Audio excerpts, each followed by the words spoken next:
Bueno, la clase del día de hoy vamos a hablar sobre los cordados y el origen de los vertebrados.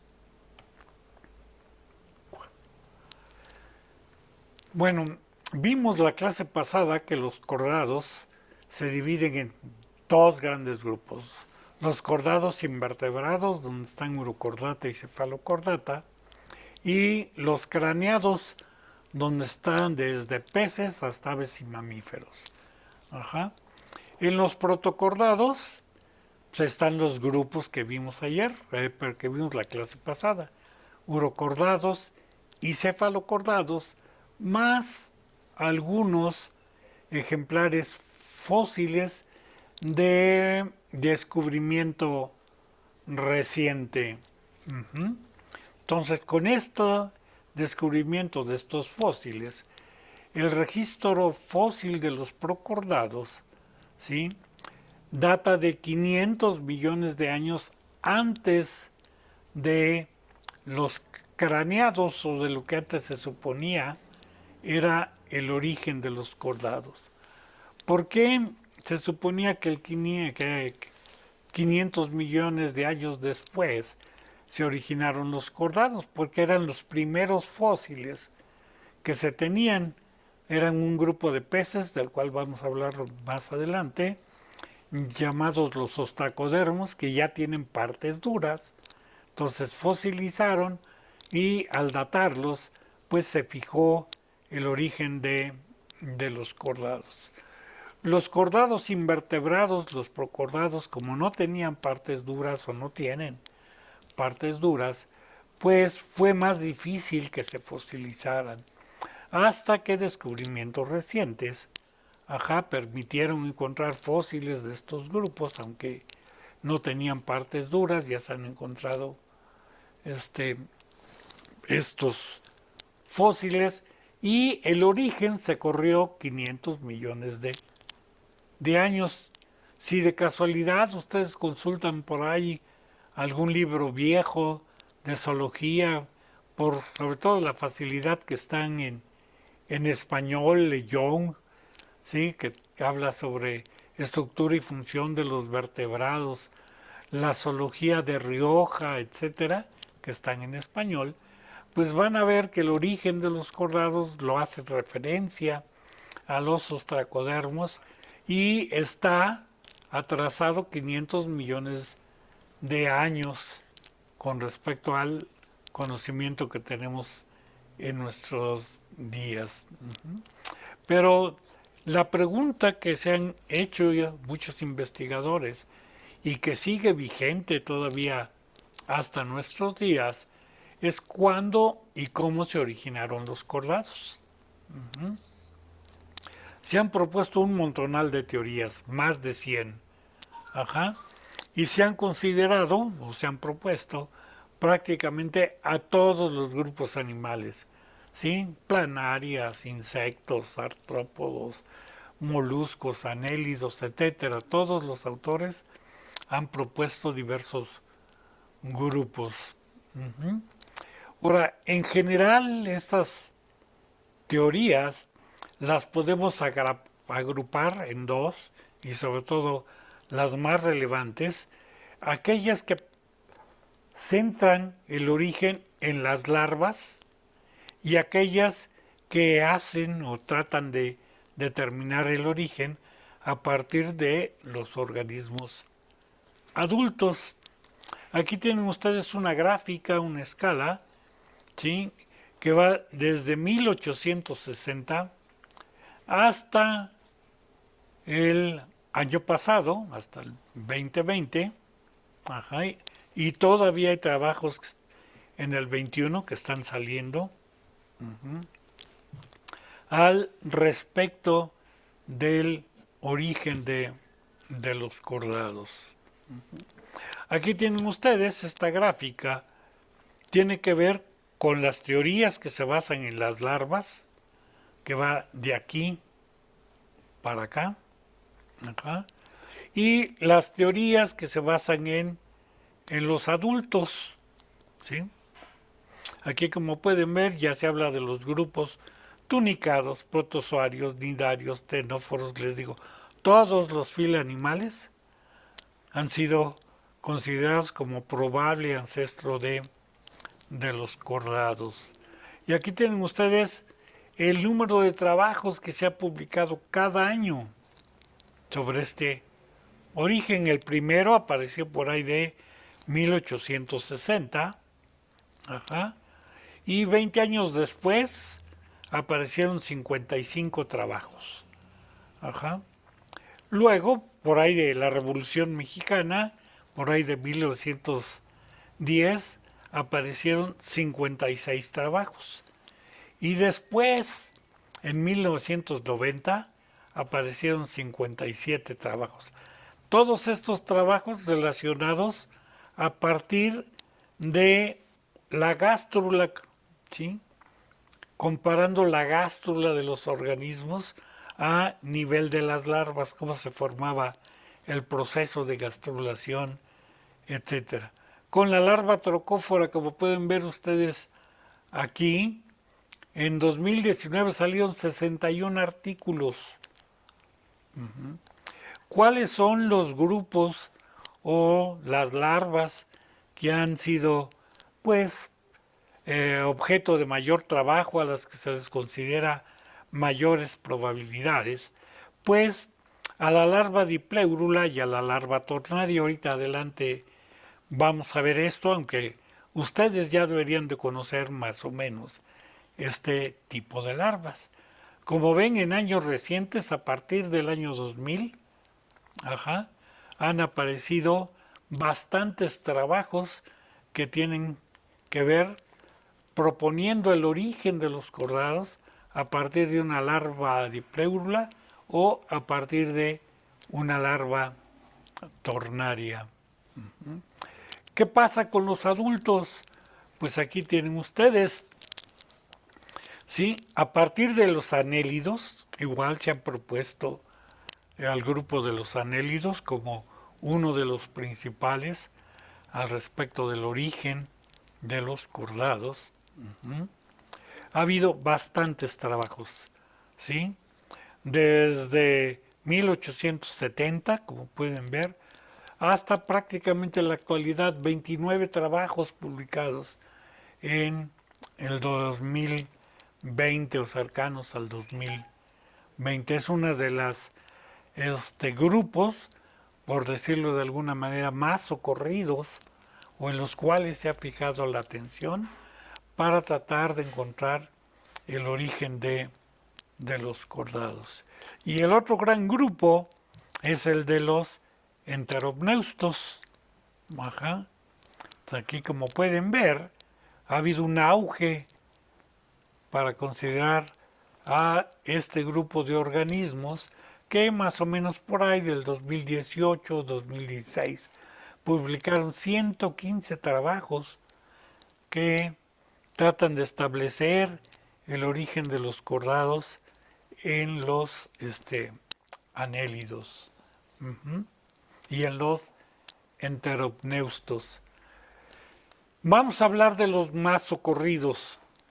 No nos da tiempo de ver todos, ¿sí? Nos llevaría todo un curso hablar de las propuestas sobre el origen de los cordados. Entonces vamos a ver los grupos más relevantes. El de los anélidos, el primer trabajo, fue propuesto por Dor en 1875 y habla de, por decirlo de una manera muy burda, de una inversión morfológica. El problema que hay con respecto a un ejemplar anélido con el origen de los cordados es que el sistema nervioso está en posición diferente con respecto al tracto digestivo, mientras que en los anélidos el sistema nervioso es ventral al tracto digestivo. En los cordados, en nosotros, el sistema nervioso está en posición dorsal. Entonces, ¿qué sugirió Dor? Pues que si volteamos un anélido, lo ponemos boca arriba, pues se podía originar un cordado. Ajá. Él nada más propone esta teoría y dice que debió de haber presiones para favorecer la inversión morfológica para conformar a partir de un anélido un cordado. Y aquí tienen un breve esquema para que vean cómo está el sistema nervioso en un anélido, la boca, el ano, ajá, y el sistema nervioso aquí señalado en verde, un cordón nervioso en posición ventral. ¿Qué haces? Pues lo inviertes y después por ahí se van a originar las hendiduras faringias, ¿sí? Se tiene que formar una nueva boca. ¿eh? Acá se va a tener que cerrar la boca original y crearse una nueva boca, crearse las hendiduras faringias para que el sistema nervioso quede en posición dorsal. Ajá. Entonces ya tendrías el sistema digestivo en posición ventral, el sistema nervioso en posición dorsal. Y él propone que se desarrolló la notocorda como un nuevo elemento para facilitar el desplazamiento de estos organismos. Hay todo un análisis morfométrico al respecto del origen de la notocorda. No se la sacan nada más de la manga, sino proponen algunos elementos de anatomía de los anélidos que pudieron convertirse para dar origen a la notocorda. Bueno, esta teoría de los anélidos ha sido retomada actualmente y es una de las más generalizadas, ¿sí? Ahora, en lugar de hablar de una inversión morfológica, se utiliza un término más técnico, se da una dorsalización aboral. Ajá. Y tiene que ver con expresión génica, que los genes, en lugar de expresarse en la posición ventral, ajá, se van a expresar en la posición dorsal. Y aquí tienen ustedes, incluso ya hay fósiles que pudieran estar apoyando este proceso de dorsalización. ¿Sí? Se ha propuesto que este proceso de dorsalización probablemente se originó en un ancestro del tipo de Urbilateria. Este es un género, ¿sí?, que se descubrió recientemente de un anélido. Tendría más o menos esta forma. Aquí tienen ustedes el esquema de los Urbilateria. Entonces tendríamos aquí en esta posición a Urbilateria y de aquí sería un proceso evolutivo a partir de la separación de los deuteros tomados, los Lophotrochozoa y los Ecdysozoa. Acá tienen ustedes una prácticamente lo mismo, las relaciones filogenéticas propuestas aquí por este autor. Aquí estaría la posición de Urbilateria y aquí estaría el proceso de dorsalización. Estos llevarían a la línea de los deuteros tomados, y por acá, separados, tendríamos a los Lophotrochozoa y a los Ecdysozoa.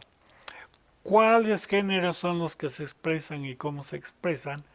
Otra vez los famosísimos genes OX. Aquí tienen este ancestro Urbilateria, cómo estarían conformados el sistema nervioso, el sistema ventral, perdón, el sistema nervioso y el tracto digestivo, cómo están conformados en un anélido, y por expresión génica, esta posición se invierte para dar origen a los deuteros tomados y se mantiene dentro de los protostomados. ¿Cuáles son los apoyos de esta teoría de la dorsalización aboral, que es la que está de moda, la que están apoyando muchos autores? Pues precisamente trabajos de expresión génica, sobre todo en desarrollo larvario. Se agarran ciertos estadios larvarios, se ve qué genes se están expresando, qué genes no, y se dice, bueno, esto contribuyó a la dorsalización aboral para conformar el patrón protostomado o para conformar el patrón deuterostomado. ¿Qué contras tiene esta teoría? Pues que es totalmente hipotética, todavía no hay pruebas de esta expresión génica. Les digo, se agarran ciertos estadios larvarios, ciertas larvas en algunos grupos para proponer esto, pero no es una generalidad que se exprese en todas las larvas de protostomados y de deuterostomados. Entonces, por lo mismo, esto queda a nivel nada más de hipótesis. Y el otro problema que tiene es que implica una reevaluación de las relaciones filogenéticas y de la taxonomía con respecto a los cordados. Sobre todo una taxonomía considerando su fila o grupos, clados, que se basen en las características larvarias. Entonces tendríamos por ahí un clado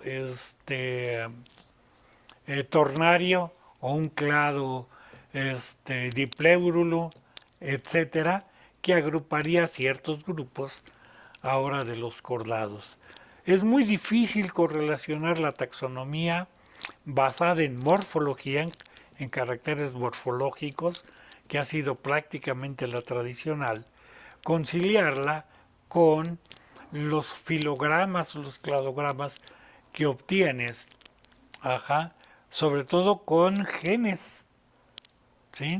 Al usar los genes, al usar cladista, un análisis cladístico, pues es difícil conciliar tus resultados con la taxonomía clásica o tradicional que se tenía.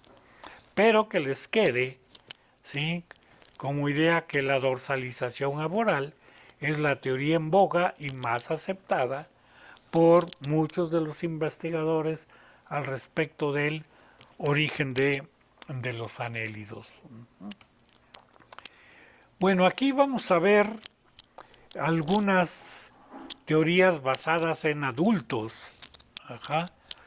que también han estado de moda, han sido muy comentadas hasta nuestros días y que todavía hay una buena cantidad de autores que las apoyan.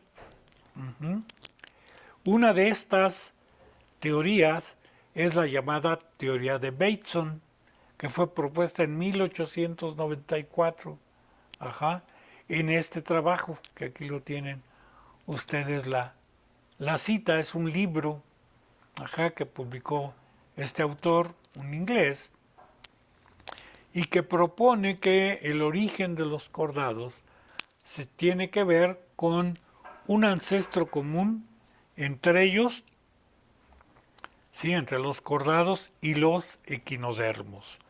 Y lo hace en base a semejanzas morfológicas en algunos aspectos del desarrollo, y también considerando algunos aspectos de carácter larvario. Rápidamente vamos a mencionar esta teoría de Bateson. Por ahí en algunos libros ustedes la pueden encontrar como teoría de Bateson-Garstan, porque Garstan publica otro trabajo del cual vamos a mencionarlo más adelante, que tiene que ver con las larvas y tratando de explicar algunos procesos de cambio que se dan acá. Entonces algunos autores consideran que Garstan es un apoyo a la teoría de Bateson y entonces la proponen como teoría de Bateson-Garstan. ¿Qué dijo Bateson en 1894? Bueno, que había un probable ancestro común entre equinodermos y cordados que se alimentaba por el lofóforo. Ajá. En el registro fósil encontramos un ancestro con estas características, ¿sí? Que reciben el nombre de los carpoideos, una familia de equinodermos fósiles, los carpoideos.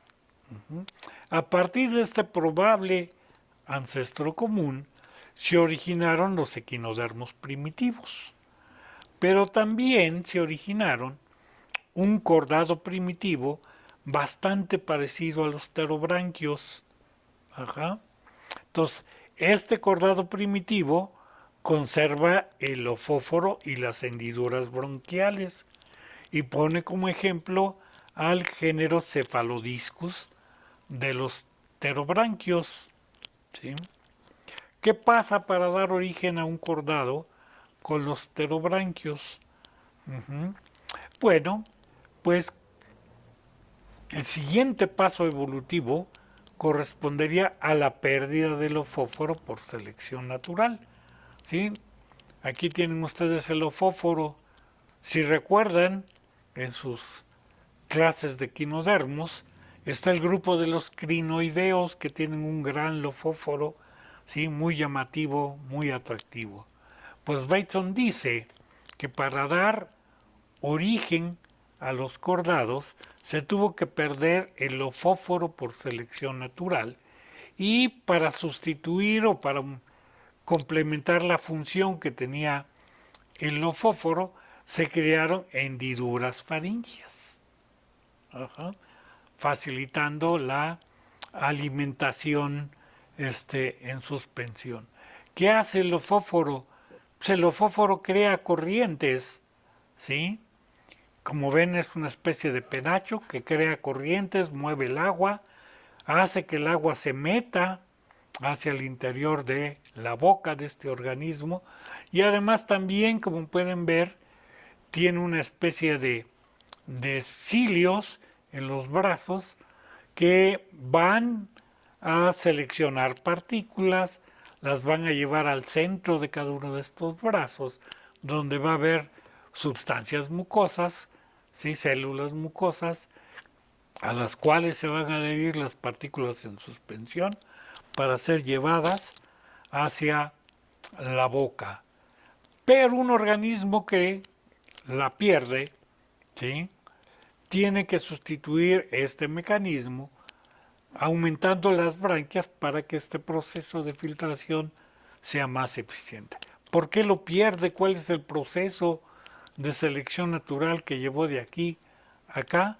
Pues que este lofóforo es muy atractivo a los depredadores, está en constante movimiento, parecen gusanos, entonces pues llegaban los depredadores y o los mordían o se los comían, y hubo un proceso de selección natural en contra. Aquellos organismos que tenían los lofóforos, ¿sí? Menos notorios, ¿sí? Más inconspicuos, esto es menos, que se veían menos, fueron siendo seleccionados.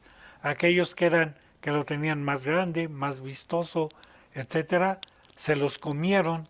Y entonces, a medida que se fueron comiendo a los organismos que tenían este penacho llamativo, pues quedó un organismo que ya no tenía el lofóforo y que para sustituirlo tuvo unas hendiduras branquiales en mayor número. ¿Cuál sería el siguiente paso evolutivo para crear un cordado?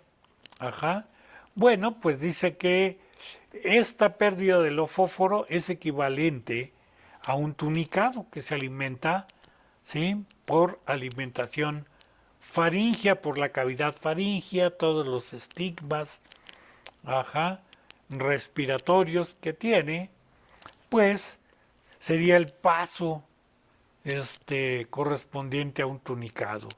Y de aquí sacar los otros grupos de tunicados, ¿sí? Las asidias, los doliolos, etcétera, que ya vimos en el otro grupo, pues prácticamente no hay ningún problema de carácter morfológico. Ujú. ¿Qué pasaría con el estadio larvario, con las larvas de este organismo? Bueno, pues tenemos la clase larvácea dentro de los tunicata. Ujú. Pero él propone que para crear un cordado, ¿sí? La larva libre nadadora, ¿sí? Del ancestro de los tunicados, uh-huh, tuvo que perder la etapa de metamorfosis, de cambiarse, asentarse para conformar una asidia, perder esta metamorfosis. Uh-huh. Entonces, ¿cómo se pierde esta metamorfosis? Pues, según Bateson, esta larva tuvo que crecer, ajá, y al crecer, por leyes físicas, ¿sí? La superficie crece al cuadrado y el volumen al cubo.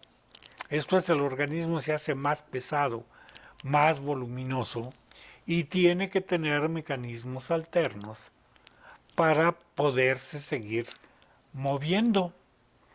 Entonces, ¿qué mecanismos alternos surgieron durante el crecimiento de esta larva?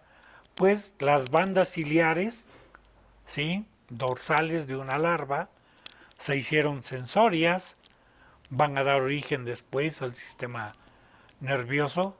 Las bandas musculares laterales crecieron y se especializaron en el nado, en el movimiento de este organismo. Y las bandas ciliares ventrales, ¿sí? Cambiaron la función a la alimentación. Uh-huh. Entonces, esto permitió que este organismo creciera, ¿sí? Y al perderse el estado adulto, ¿sí? Al ser autosuficiente, este organismo fue capaz de reproducirse. Uh-huh. Entonces se eliminó el estado adulto y a este proceso, desde el punto de vista embriológico, se le conoce con el nombre de paedomorfosis, uh-huh, que es la retención de los caracteres larvarios en el estado adulto, ¿sí? O sea, un joven que se puede reproducir, ¿sí? Sin necesidad de metamorfosis, en este caso sin necesidad, ¿sí? O alcanza el estado adulto aún siendo juvenil. Entonces, si tienes una larva libre nadadora que se alimenta por filtración, etcétera, que tiene musculatura para nadar, que ya tiene una estructura sensoria en la parte dorsal, que tiene un tracto digestivo más eficiente, pues de aquí sacar un anfioxos, un procordado, pues ya no es ningún problema desde el tipo de vista morfológico. Y sacar un pez, ajá, pues tampoco. Uh-huh. Esto es lo que propuso Bateson en 1894. Uh-huh.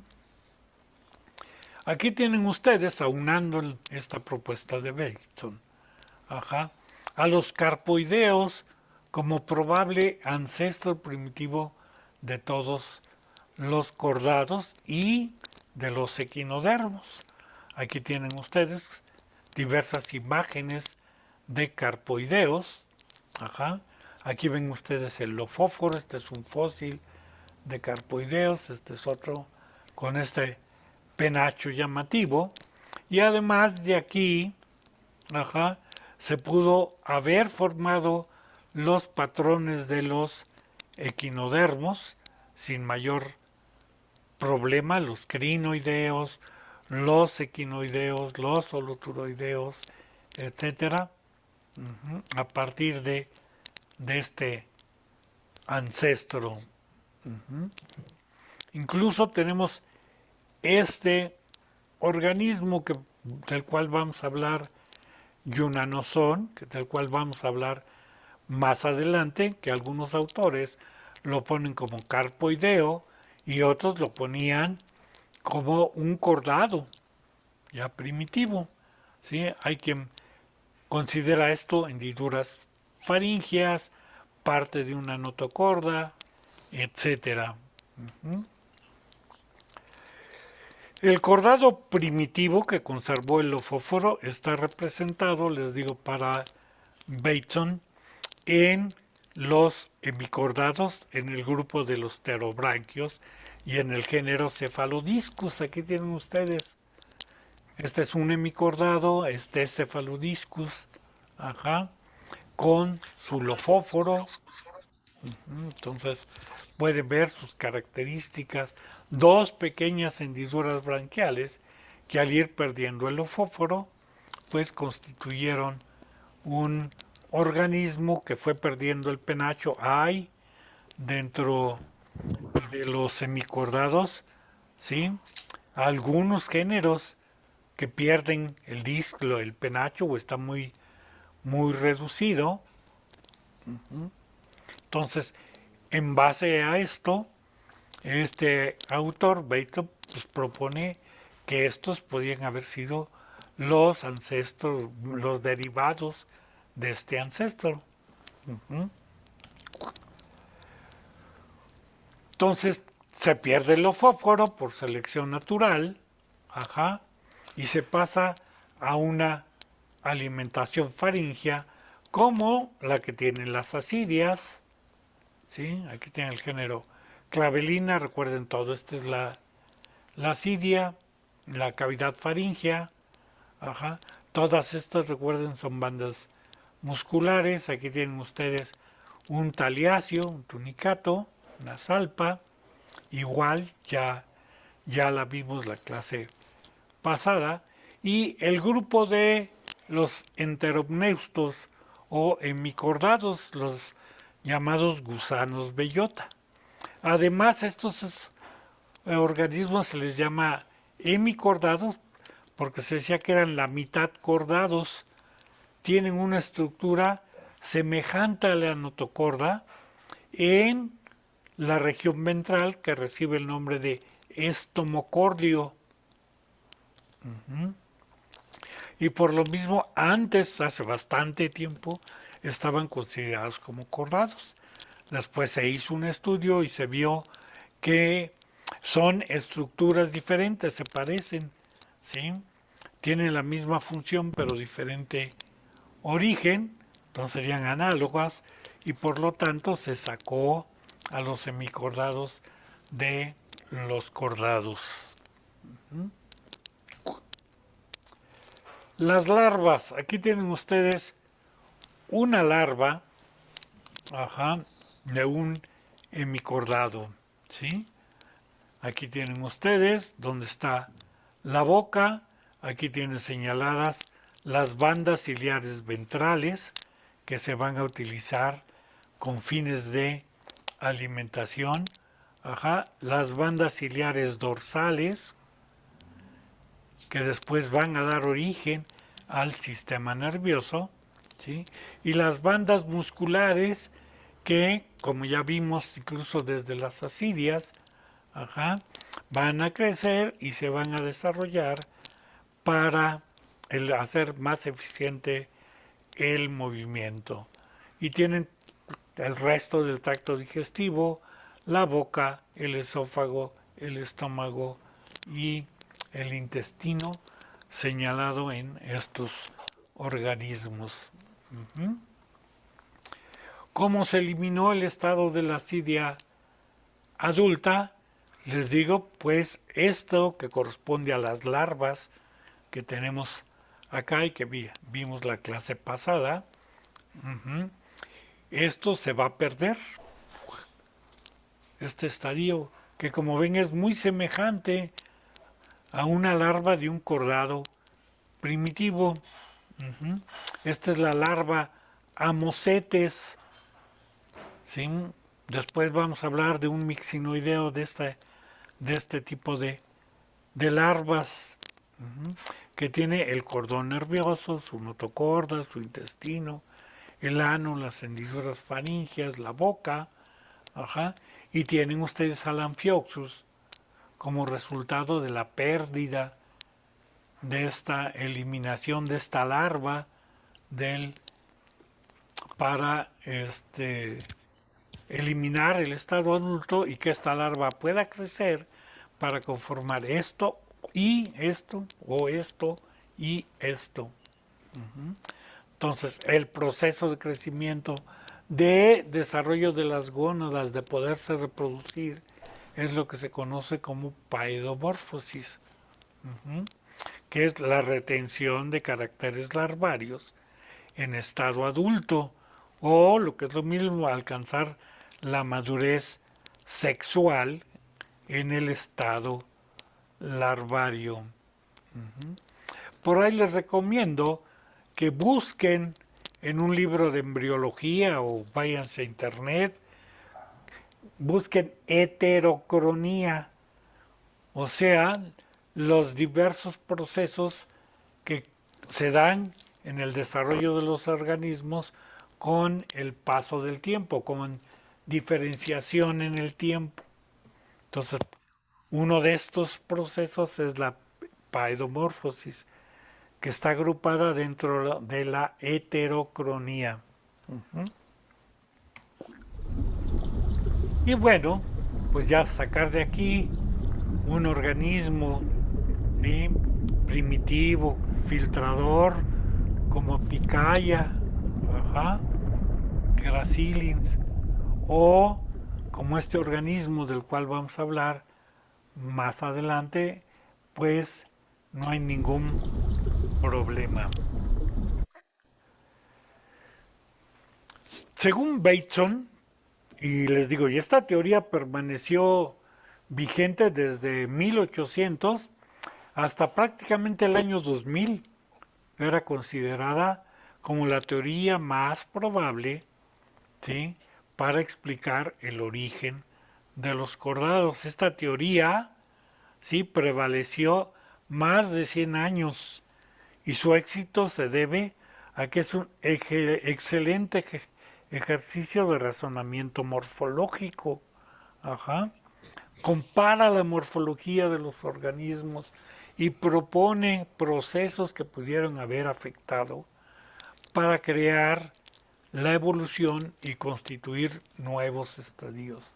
¿Cuáles son estos cambios evolutivos que afectaron el desarrollo?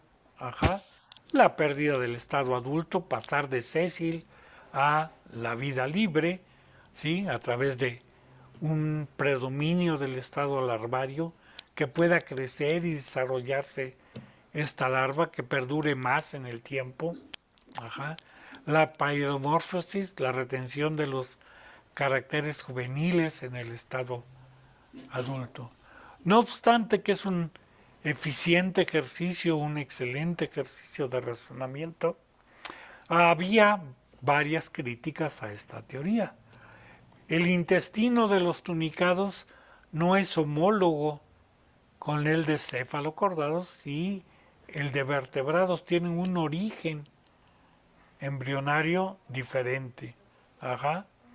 La cola no es metamerizada en los tunicados, como lo es en los cefalocordados y en todos los peces. Los tunicados están designados para una vida corta. Los larváceos, que son los que más duran, estos organismos, tienen una vida de 5 días, una esperanza de vida de 5 días. Los cordados la tenemos en años. Entonces, pues esto también, ¿cómo explicabas este cambio evolutivo? Pasar de una vida muy corta a una vida muy larga.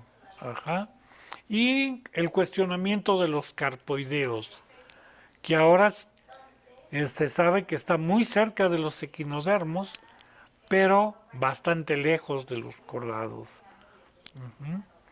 Si los datas en el tiempo, pues vas a ver que no concuerdan, y tampoco morfológicamente, a pesar de estas semejanzas, pues hay bastantes diferencias entre ellos.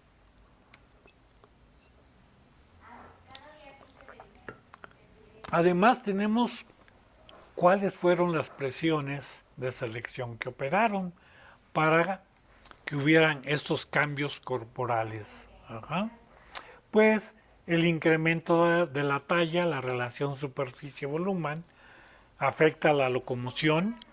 Ajá. Entonces aquellos organismos que tenían las bandas musculares, como las que vimos en algunos tunicados, ajá, pues fueron favorecidos por la selección natural, se movían mejor, ajá, podían filtrar mejor el agua, comían mejor, podían crecer mejor, dejar mejores descendientes. ¿Qué pasaba además para ayudar a esta locomoción? Pues se tuvieron que dar el desarrollo de la notocorda, la musculatura segmentada y el alargamiento de esta larva. Ajá. Todas estas, según Bateson, fueron novedades evolutivas que favorecieron el crecimiento larvario. Ajá. Bueno, la alimentación también, pero si ya tenías un endostilo, ajá, si tenías hendiduras faringias, pues esto con el nado se hicieron más eficientes. Ajá. Entonces se incrementó el flujo del agua, tuviste una mejor alimentación, mayor cantidad de agua, mayor cantidad de partículas en suspensión, se desarrolló el indostilo para favorecer la captura de las partículas en suspensión, se tuvo que haber desarrollado las hendiduras faringias para hacerlas más eficientes para la entrada, bueno, sobre todo las hendiduras para la salida del agua. ¿Qué otro proceso de selección? El abandono de la vida adulta, la pérdida de la metamorfosis. ¿Qué decía Bateson? Pues que si la larva es exitosa, pues se puede alcanzar la madurez sexual en el estado de larva y no tienes por qué invertir en una metamorfosis muy costosa desde el punto de vista energético. Entonces, el escapar de la vida adulta, pues representa una nueva dirección filogenética. Ajá. Se cambió la metamorfosis por un proceso de paedomorfosis. ¿Qué contras tiene esta teoría? Pues ya vimos algunas. El tiempo como larva, que los intestinos no son análogos, y muchos autores que la criticaban decían que estas similitudes larvarias eran el resultado de una simple convergencia. Ajá.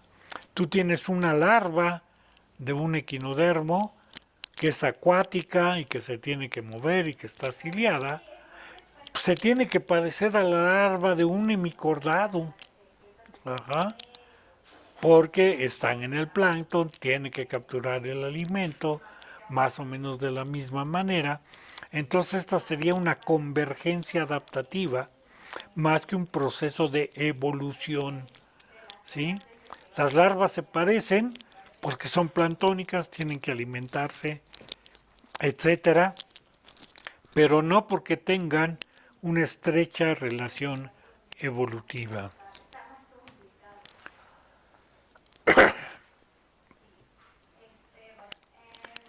Bueno, otra teoría que estuvo en boga fue considerar a la larva de los equinodermos, que los equinodermos presentan dos tipos de larva, la dipleurula y la tornaria,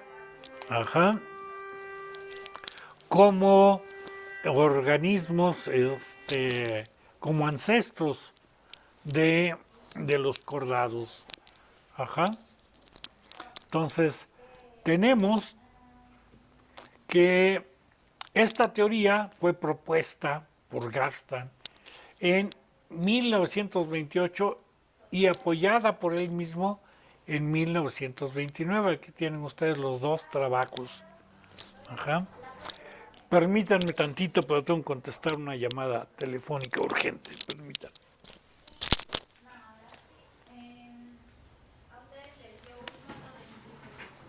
Sí, dime nada más rápido porque estoy en clase.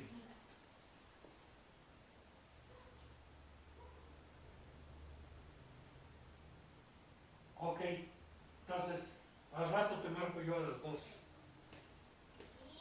Sale, bye.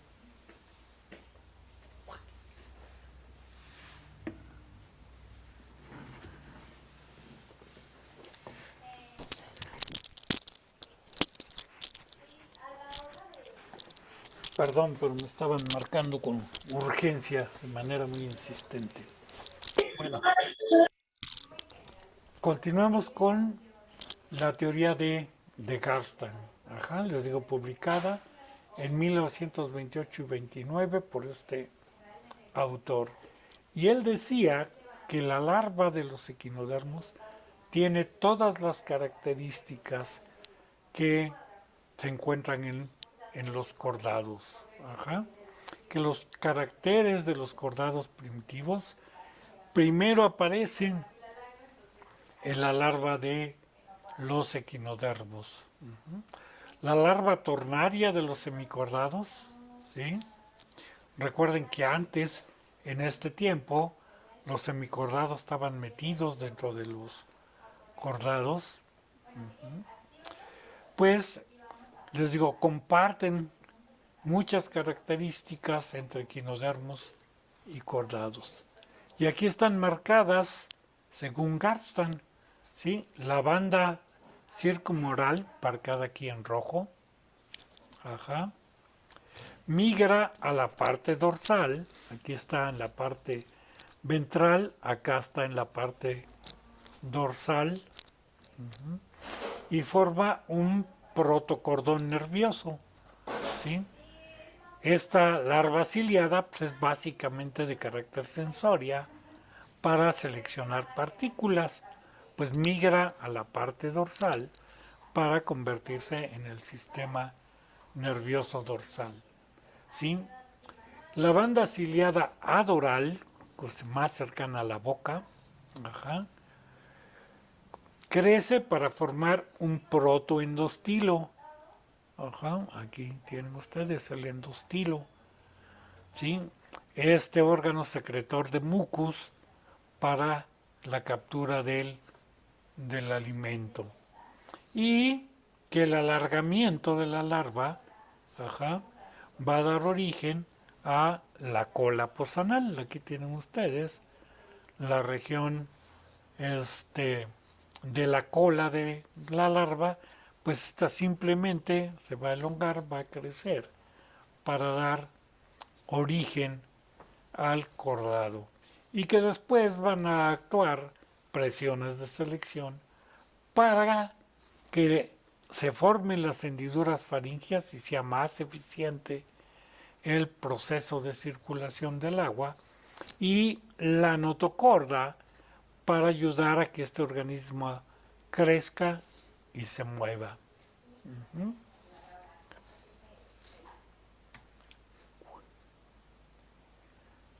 Garstan propone, ajá, también el proceso de paidomorfosis.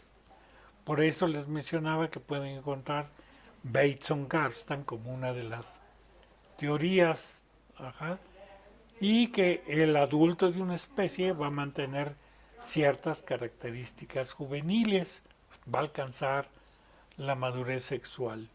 Y como ven, el esquema de Garstan pues es muy semejante a la propuesta de Bateson para conformar cefalocordados, un cordado primitivo y un ostracodermo, pero él lo basa básicamente en aspectos de desarrollo larvario más que en características del estado adulto. Aquí tienen ustedes la larva tornaria, la larva de un hemicordado, ¿sí? Vean cómo se mueve, vean los cilios, ahorita van a aparecer más. Ajá.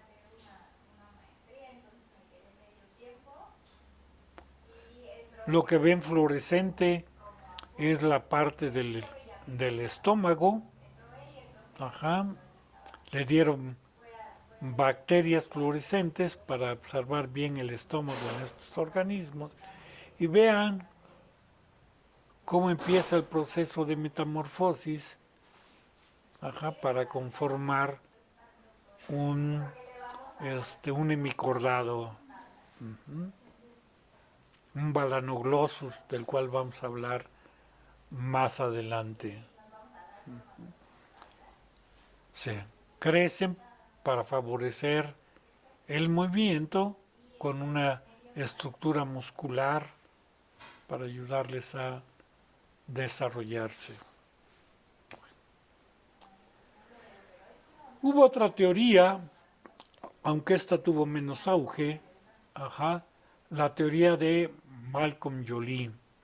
¿Sí? La propuso en 1973 y continuó vigente más o menos hasta el 82. Muy semejante a la teoría de Garstan. No más que en lugar de una larva tornaria, él propone un ancestro hipotético, ¿sí?, llamado dipleurula. Una larva dipleurula que no existe en la naturaleza, es hipotética, que es un organismo pequeño, bilateral y ciliado, del cual él considera que se originaron equinodermos, hemicordados y un procordado, ¿sí?, para dar origen a un depredador con hendiduras faringias, cabeza y boca bien desarrolladas. Y que pues las larvas que presentan estos organismos son reminiscencias de este ancestro dipleurula. Aquí tienen ustedes, él propone casi una evolución, un tipo ortogenética, en la cual se originaron los equinodermos, los hemicordados, se originaron los procordados, y se van a originar los vertebrados, los cordados como tal.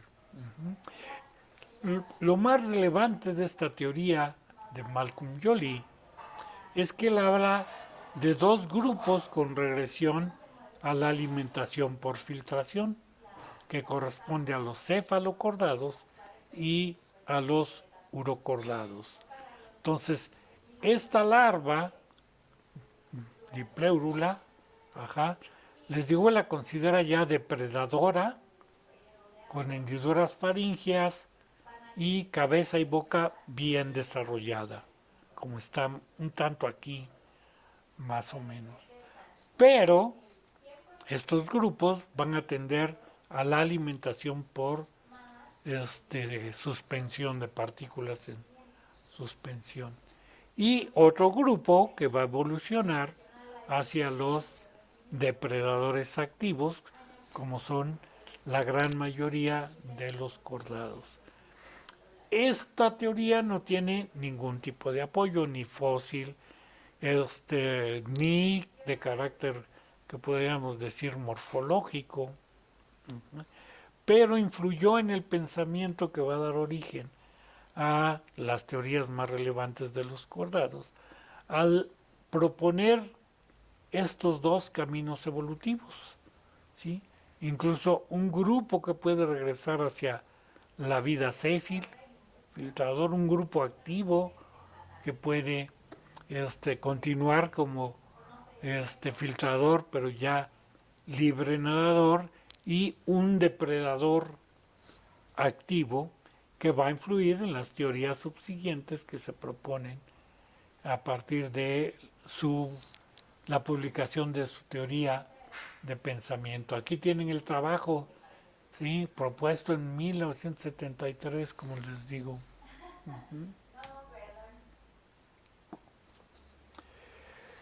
Luego la teoría de Cameron.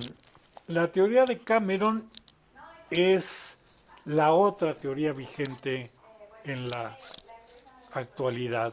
Empezamos hablando de la dorsalización en anélidos. Pues en contraposición de esa dorsalización en anélidos está la teoría de Cameron. Les recomiendo, todo biólogo debería de conocer, de leer el trabajo de Cameron y sus colaboradores, este que está aquí, ajá, que se publicó en el año 2000. ¿Sí? Si nos olvidamos del ADN, ajá, la teoría vigente en la actualidad es la teoría de Cameron. Entonces vamos a verla con cierto detalle y el porqué de esta vigencia. Bueno, Cameron lo primero que hace es un análisis morfológico de 105 caracteres. ¿Sí? Entonces él agarra 105 caracteres morfológicos. ¿Sí? Se olvida del ADN y obtiene la conformación de los deuteros tomados en dos grandes grupos. ¿Sí? El grupo Ambulacralia, que lo tienen ustedes aquí en azul, y el grupo Cordata, que está aquí en moradito, en rosita, depende del monitor con que lo vean. Después de este análisis de caracteres morfológicos, él hace un análisis con base al ADN ribosomal, ¿sí? ¿Qué obtiene de este análisis de ADN? Que confirma exactamente lo mismo que obtuvo morfológicamente. Dos clados de deuteros tomados. El clado cordados, que está acá, ajá, y el clado equinodermos hemicordados, que es este que tienen ustedes acá. Pero, ajá, como ven aquí, él encuentra que el grupo basal de los hemicordados, ¿sí?, no es un clado de carácter natural. Aquí hay un peine. Ajá. Entonces no se sabe quién proviene de quién, cómo están las relaciones filogenéticas de esta familia, y él dice que pues, esto va a tener implicaciones para entender cómo era el ancestro de los vertebrados. ¿Sí? Entonces, para que entender esta teoría, vamos a hacer una recapitulación. Mucho antes de Cameron, Hemicordata estaba dentro de Craniata por los caracteres que compartían. ¿Verdad? Después se separó Hemicordata en dos grandes grupos, Enteropneusta, cuyo género representativo serían los balagonogrosos, ¿sí?, y los Pterobranchia, cuyo género representativo serían los cefalodiscus. Ahora, en la actualidad, ajá, los hemicordados, la filogenia, las relaciones filogenéticas de los hemicordados, ¿sí?, es un grupo muy cercano, aquí la tienen, ajá, pero los enteropneustos, ¿sí?, forman cuatro grupos que tienen ustedes aquí. Forman cuatro clados. Los Arriamide, ajá, los Spengilide, los Picodéride, ajá, y los Torquaratodide, ¿sí? Y por acá seguimos teniendo a los pterobranquios, estos del penacho. Pero ven la relación entre los pterobranquios y los Erriamide, que antes estaban metidos como una sola clase, ajá, es mucho más cercana y estos tres estarían separados. Entonces, él dice que esto tiene implicaciones con el origen, ¿sí? Acá tienen también cómo está la filogenia de los deuteros tomados en nuestros días. Tenemos a los vertebrados, a los urocordados muy cercanos, luego tendríamos a los cefalocordados y por acá a los balanoglosus, a los hemicordados, que es todo este grupo, que está más relacionado con los equinodermos. Entonces él dice, bueno, vamos a hacer un análisis más profundo del ADN, y encuentra este aspecto que ya empezaba a notarse desde el establecimiento de las primeras relaciones filogenéticas. Antes los pterobranquios, ¿sí?, los filtradores con penacho, se consideraba al grupo más primitivo. Regresemos acá. Este es el grupo más primitivo.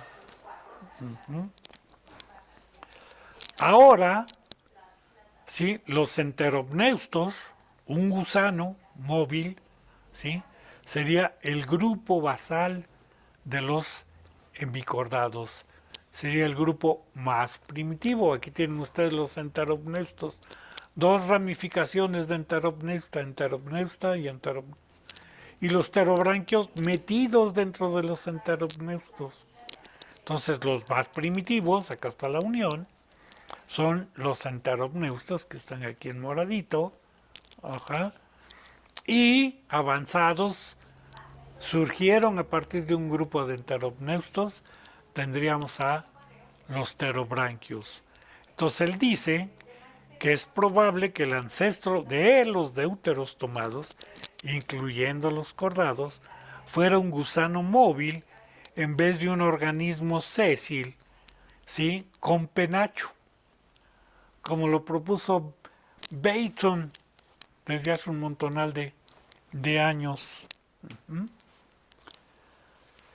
Entonces él dice que aquí, en la base de los deuteros tomados, tendríamos un organismo de este tipo. Aquí tienen ustedes un video, ¿sí?, de un deuteros tomado. Perdón, de un enteropneusto, de un hemicordado. Es este mismo organismo que tienen aquí en la fotografía. Acá lo tienen cómo se mueve, dónde vive, cómo son sus características. Sería el ancestro más primitivo. Entonces el ancestro de los deuteros tomados sería un gusano en lugar de móvil, de vida activa, en lugar de un organismo sésil con un penacho filtrador. ¿Sí? Y que este gusano tuvo 4 líneas evolutivas, este ancestro común de los deuteros tomados. En el caso del origen de los cordados, tuvo 4 líneas evolutivas. Una de ellas hacia un cordado con alimentación activa, ¿sí?, libre nadador, como sería picaya. Hubo también un ancestro hacia una vida de depredador, ¿sí?, en lugar de ser filtrador aquí como picaya, a depredar, ¿sí?, como tenemos aquí un mixinoideo y las lampreas, de las cuales vamos a hablar más adelante. A un organismo que se va a especializar hacia la filtración, como es Amphioxus, como son los cefalocordados, y una regresión o una opción hacia la vida sésil, ¿sí?, con esta actividad filtradora. Entonces, 2 líneas: móvil, filtrador, móvil, depredador.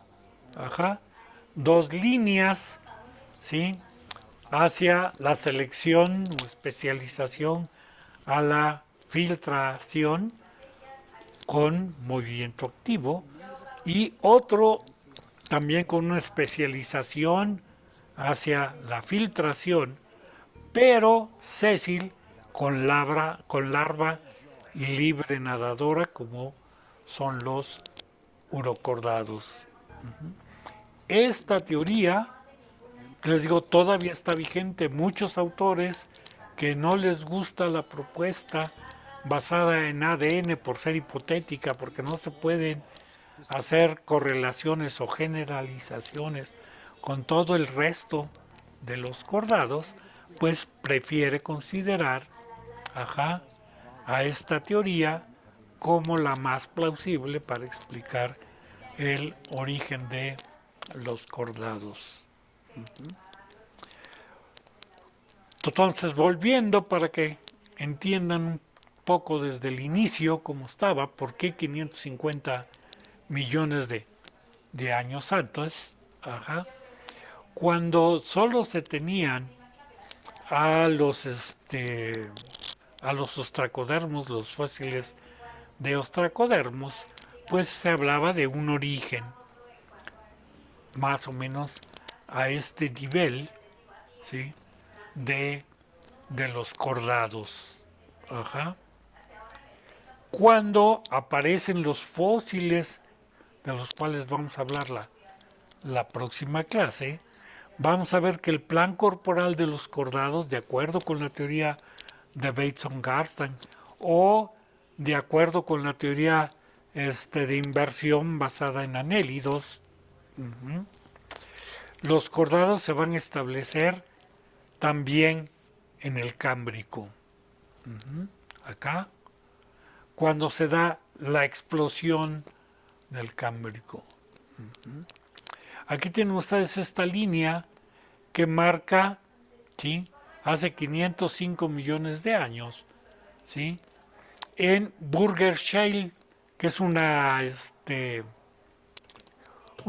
calera, ajá, una formación de origen calizo, donde quedaron registrados muchos invertebrados que no se conocían con anterioridad. Entonces, aquí aparecieron los fósiles, incluyendo fósiles parecidos a picaya y otros fósiles de deuteros tomados. Entonces, aquí se considera, ¿sí?, que se originaron los cordados. Esta ventaja tiene que se establece el plan de los cordados prácticamente al mismo tiempo que los invertebrados. No tiene por qué los cordados originarse 505 o 550 millones de años después, ajá, de los cordados. Además, como pueden ver, se han extinguido todos estos que tienen aquí crucecita. Son grupos que se extinguieron, son clados, son taxones que se extinguieron. Ajá. Y acá tienen ustedes cuando se establecieron los planes corporales que han permanecido hasta nuestros días. Aquí están los cordados, aquí está, ¿sí? Para representarnos ponen un ratón y como ven aquí está su origen datado, ¿sí? Aquí estaría el de los semicordados, aquí estaría el de los equinodermos, aunque es probable que se hayan originado antes. Entonces, en este periodo, ¿sí?, en el Cámbrico, se da la explosión cámbrica, aparecen prácticamente todos los filas actuales y otros filas extintos, ¿sí? Y aquí se considera, en base a los nuevos fósiles, que se originaron los cordados.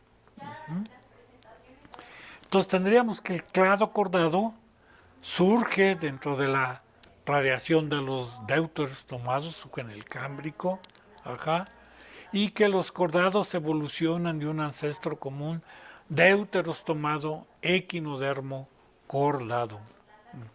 Obviamente, pues, están los deuteros tomados, estarían equinodermos y cordados, pero se habla de otros grupos de deuteros tomados que ya se extinguieron, de los cuales vamos a mencionar, vamos a ver la próxima clase. Aquí tienen ustedes cómo fueron apareciendo los caracteres de los cordados, las hendiduras faringias, la cola posanal. Ajá. Entonces aquí tenemos, ¿sí?, la separación de protos tomados con deuteros tomados. Entonces son deuteros tomados. Aquí tenemos el origen de los equinodermos.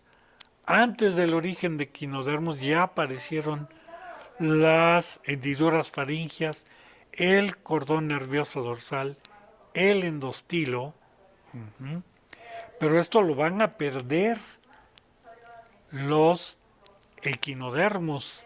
Ajá. Tenemos el surgimiento de la larva tornaria con un celoma tripartito, ujú, que es, aquí surge la larva tornaria y se van a originar los pterobranquios y los enterobneustos aquí. Y esto es lo que conocemos como hemicordata. Y todo esto se agrupa como protocordata a hemicordados, urocordados y cefalocordados. ¿Sí? Surge la cola posanal para dar origen, o se da el gran desarrollo de la cola posanal y de la notocorda para favorecer la locomoción, para dar origen al grupo de los cordados, aurocordados, cefalocordados y vertebrados. Entonces aquí surge la túnica, se reduce el celoma tripartito, heredado de acá, ajá. Aquí se van a formar o se van a desarrollar los paquetes musculares, ajá, la aorta ventral y dorsal para hacer más eficiente la circulación, a originar cefalocordata y vertebrata. Y acá vamos a tener las células de la cresta neural, que ya, si recuerdan, ya mencionábamos que son totipotenciales, y va a cambiar el fosfato, el tipo de fosfato, para dar origen al grupo de los vertebrados.